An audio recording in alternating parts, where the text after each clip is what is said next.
fast forward to what you guys seen as far as like when you get introduced to Chad Focus as this kid that's scamming and doing all these crazy wild things. I was kind of birthed into that world, guys. I was kind of like introduced to it. And being the only person that looked like myself, I didn't have anybody to mentor me. I didn't have anybody tell me what was right and what was wrong. I did what I seen. I replicated it, and I take responsibility as a man, because no matter what in life, you be able to take responsibility for what you did and what you did wrong. Hindsight is to know what I did wrong. And now for me to come and tell my story to everybody else where nepotism comes involved, right, guys? You like, they did it, why can't he do it?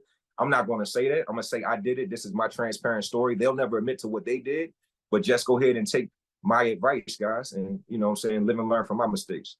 Well, let me ask you, what made you go public with it all and expose it all? Because like you said, one, you don't look like them. Two, you're not hiding it like they are. And so Thanks. You're catching all the heat. Well, you know, I put it like this, Payne. I do these interviews, right? And this is my one analogy that I say. If you guys want like a dope analogy, I'm on steroids, guys. All right. So I feel like if Barry Bonds came out and say, "You're almost steroids, I had 70 home runs.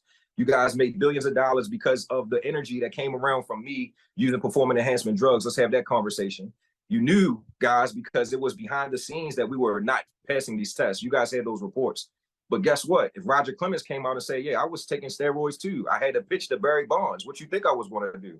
And if other guys came out and we understood that everybody was doing something that was actually wrong and people were also benefiting from it, we can have a conversation, right? And that's what nobody really wants to do, Payne. Nobody wants to take responsibility, which is perfectly fine. For me, I already lost the reputation that anybody and everybody is kind of holding on to. So my transparency is my superpower. While everybody is out here faking and acting like there's somebody they're not, I'm straight up like, yo, this is who I am, bro. You understand what I'm saying? I'm from Baltimore. I was a multimillionaire. They took everything away from me. I went to prison. I never told on nobody. So as far as my credibility and my honor, I run with that. All right. I'm against the corporation. I'm against the system. The people that are against me is almost like Stockholm syndrome. They like, why would he do that? He's destroying the culture. Guys, all I did is came and took advantage of what they gave us as far as resources, and I do it independently. I do it outside of the mechanism of the control. I own 100% of my publishing and my masters, right? So what's 100% of nothing? I figured out how to put value into what I was doing, guys, using the same resources that they do. All right. I'm not here to expose anybody, but your favorite artists and your biggest labels, they in my inbox. They work for and with Chad Focus. So at the end of the day, that's what I'm bringing to the table, is that they can't do what they're doing without me. I'm one of the guys that engineer the systems that you guys see, the social media manipulation, the bots, the followers, the likes, the comments. All of that, guys, has something to do with the algorithm, that if you guys understood what's going on behind the scenes, you would appreciate what I'm bringing to the game. I just want to even out the playing field, which means that if DJ Payne wants to go and use the same resources that Universal Music does in Atlantic to promote his catalog, don't flag his records on Spotify. Pay that man for what he's worth, because he's still spending his advertising dollars and he's still putting skin in the game. But what I do know is there's guys behind the scene that are here to oppress the independents. And the industry wasn't built for independence, guys, as you know. That's why artists are signing slave deals. That's where perpetuity comes from. And when I seen our favorite artists, guys, that are major, when they lose that record deal and they completely disappear, they no longer have financial literacy opportunities, and they're completely jacked up in life. This is what I do it for.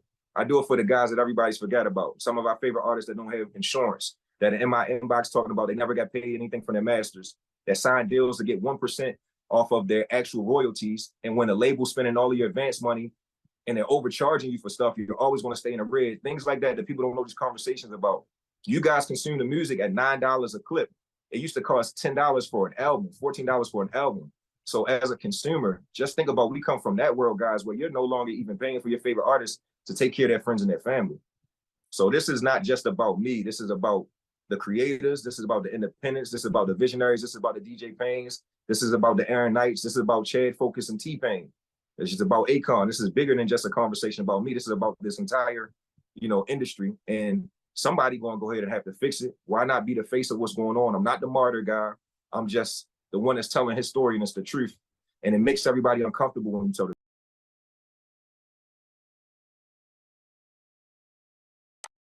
That's the truth right there.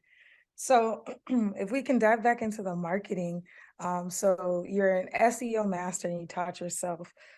If we're fast forwarding to now, what are you teaching yourself and what are you focused on as far as industry trends? What are you predicting? Like, what is the marketing thing that you're leaning into right now? Because it's evident That's that you understand the crazy. industry and you're predicting where it's going. So what does that look like right now? So I'll put it like this: I reverse engineer what's going on. That's my skill set. If it's like if I'm an X-Men, I reverse engineer. I can see what the competitors are doing, figure out the resources they're using, the budgets, everything. So I'm big Aaron in analytics. I love the databases. I'm one of the only independent artists that has a Music Connect 2.0 account, your chart metrics, access to all of my distributions and other people's distributions. So I study what's going on as far as the data. I come home from prison. This is Thanksgiving 2022. I was in a halfway house. I got this $10 phone, guys. So everything that you see that I've been doing, I was doing in a halfway house with 160 inmates. No resources, no internet, guys, cracking into people's Wi-Fi. Like this is the limitedest resources you can have, guys. I'm going viral. What I know is influence works. So what social media created for us was digital real estate where people like a Kim Kardashian and a Kanye West and an Aaron and a DJ Payne have platforms, they have followings that if you guys support and endorse one movement at the same time, it can create a snowball. So what you're seeing happen with Chad Focus is the kid comes out and says he makes 70K with Spotify bots. I don't say how, why, what's going on, but that right there was enough to trigger an actual algorithm. That has put that in front of everybody's eyes. I have over 90,000 shares in the last 2 months alone. I got over 50 million views. If you think about what that would cost to do an organic campaign, that's a multi-million-dollar campaign of going viral. I'm a young guy that just left prison as the scammer that came back home and hasn't released new music and is the talk of the music industry. Reels work, all right? Taking segments from a long form piece of copy, which is we're going to do an interview for an hour, 2 hours. Brandman Network has 2 2-minute clips, 2 1-minute clips that has changed their lives. And these guys are marketers. I love Corey. I love Sean. When have you guys ever gone viral before Chad Focus came on the platform? And our job is to help other people go viral. So shouldn't we be going viral? Shouldn't that be a part of the case study? The reels work. Saying things that are true and it being a headline, not clickbait, but an actual quote, that works. All right. Facts work. Me saying 200 songs, guys, I got a catalog. 3,000 streams per day less allows you to stay under the threshold. That's me talking about data. This isn't like me making this up. This is about you guys go try that. How do I know? Because I've had my records flagged by Spotify and they let me know that 3,000 or 10,000 records is when they have their automation detection check to see if this record is actually getting the real traction. They only do it to non-mainstream artists because if you're mainstream, it's more possible for you to go ahead and get 3,000 streams per track per day. So if you understand what's going on, this is discrimination on an actual technical level, guys. And once I figured it out, I said, look, let me go ahead and put this out here. I own publishing of major artists. I own publishing of independent artists. I run campaigns for both. And I see the disparities between the both. And I'm giving you guys the game. As far as what I'm doing right now, Aaron, the algorithm that you guys see that I'm tweaking right now, I got the biggest bot network in the world. That's really why they wanted to put me in prison, guys, because I control influence. You give me a budget, whether you're a politician, whether you own a certain product, whether you got a song, whether you're an Ice Spice, and I'll make Munch the #1 shit in the world. That's what they see and they know right now because I'm making my stuff #1 right now, guys, with no budget and owing somebody millions of dollars of restitution. What does that mean for these type of creators? What does exposure mean for the people that are trying to look at what we do? So they're missing that point, Aaron, that I figured out the algorithm is influence. I figured out a way to get people to share and to have a conversation. And it's the elephant in the room where one guy, like I said, is taking on the road that I feel like a Barry Bonds should have took, which is I'm on my Jose Canseco, but I'm not throwing nobody else under the bus. I'm just saying, look, either you guys can come and join me or you can stand on the sidelines and just continue to call me and I'm going to still get money because I'm running campaigns for your biggest and your best and your favorites. And they want to tweak the algorithm so they can get more bang for their buck. So everybody wants the sauce and I'm the sauce. Trying to run the numbers here and 200 songs in a catalog and they're each getting, let's say, 2,999 streams each every day based on, which I think this is a problematic number, but if we're talking about $0.004 per stream, which is kind of the accepted royalty rate per stream, which it isn't. Yep. And you know that. Facts. But based on that number, we're looking at about $2,400 a day, which is amazing money. And that can, a lot of people were critical of that, saying, well, that's not how, the bots can't show up to your concert. And it's like, listen, if I'm making damn near $2,500 a day, do you know what I can do? That's financial freedom. They're not thinking. They're not thinking. But in addition to that, you're talking about all these other components, because clearly when you're talking about reels, et cetera, and this is something, minus the bots, automation aside, right? Everything you said, even if someone doesn't implement any sort of automation, that is solid advice for artists. And a lot of artists, again, aren't thinking in terms of organic reach. You're hitting it from both angles, because the Brandman stuff, that's organic. There are no bots involved. You're just putting out content that people want, and you're framing it in the way that attracts them and that gets them boosted in the algorithm completely organically. Put it like this, right? I say 600,000 streams a day. If we just talking about math, like you said, Payne's doing the math. There's streaming calculators out there, guys, for you to do the math. I'm the one guy that's talking about the fucking math. Excuse my language. Like, let's have a conversation about, like you said, 0.003 is 0.003 fifths of a penny. They ain't paying us shit. All right. So how you guys going to use your leverage? Snoop Dogg was just on the actual platform talking about, I got 1 billion streams and I'm not making no money from 1 billion streams. But Snoop, what does the ownership look like that you signed over for what you are going to get from that 1 billion streams? That's the conversation.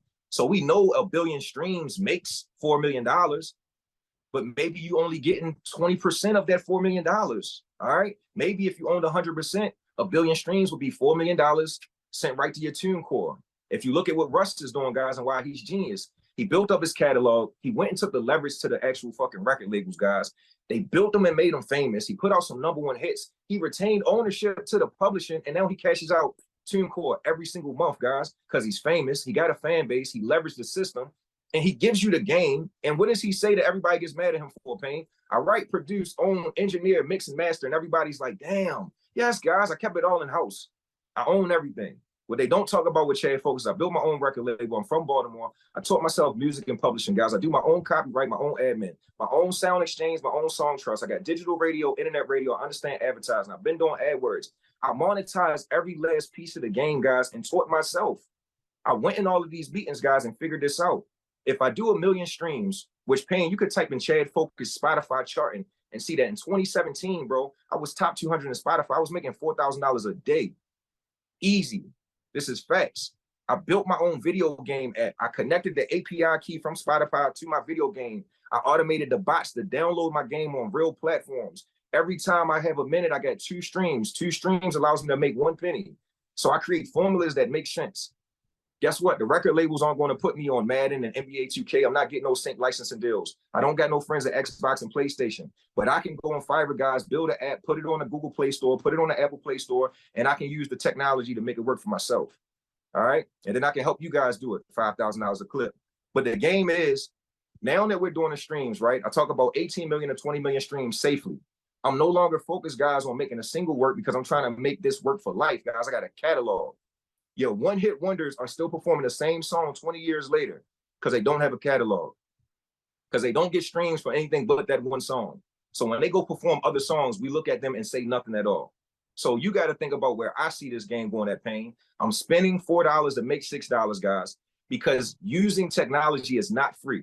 All right. If you buy an advertisement through Facebook or Instagram, what serves that advertising, Payne? A bot. A bot puts it in front of everybody that you're targeting. That's not a human interaction.